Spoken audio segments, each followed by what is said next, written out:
บายดีพี่น้องสิพาไปเบิ่งรถฟอร์ดเนาะรถฟอร์ดตีนาเนาะซึ่งว่าก็ติดลมเนาะติดขี้ต้มขึ้นมาได้เนาะ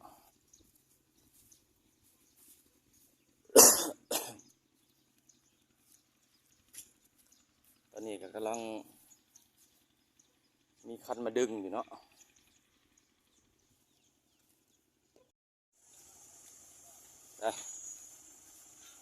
เรียบร้อยครับขึ้นมาได้พี่น้องเลยติดขี้ต้ม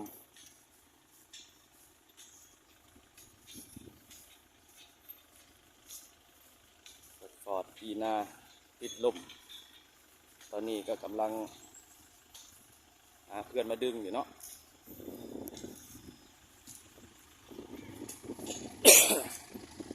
นี่แหละนะพี่น้องกำลังขี่เลยประมาณ2 ไห่3 ไห่4 ไห่เลยเนาะ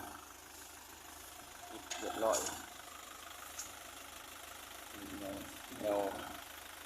L50เนาะ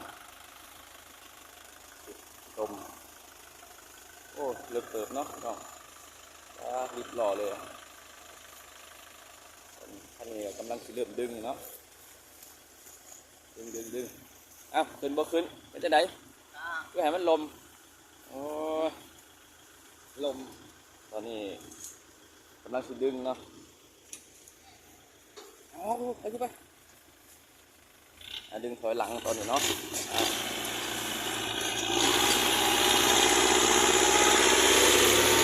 ไป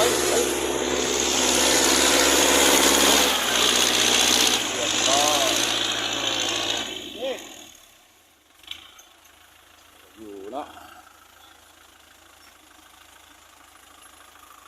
โอเค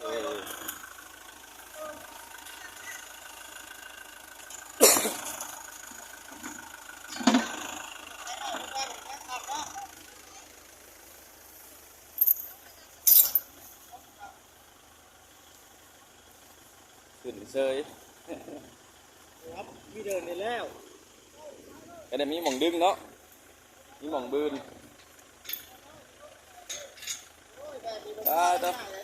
จะเป็นเหมืองเนาะ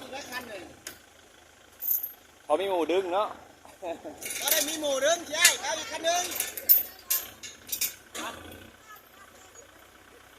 เข้าได้เลย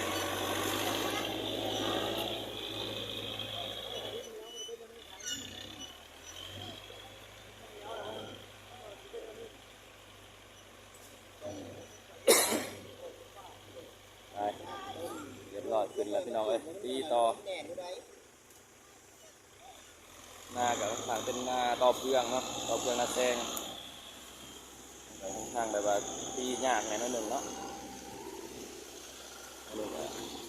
เพื่อนมาดึงดีอย่างUN49เนาะ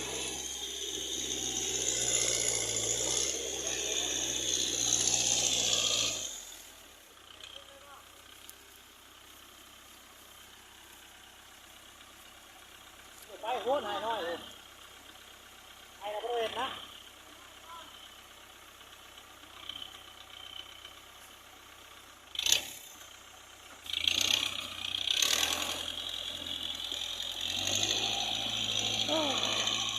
อันนั้นก็ยังปั่นอยู่เขาก็ได้ทุก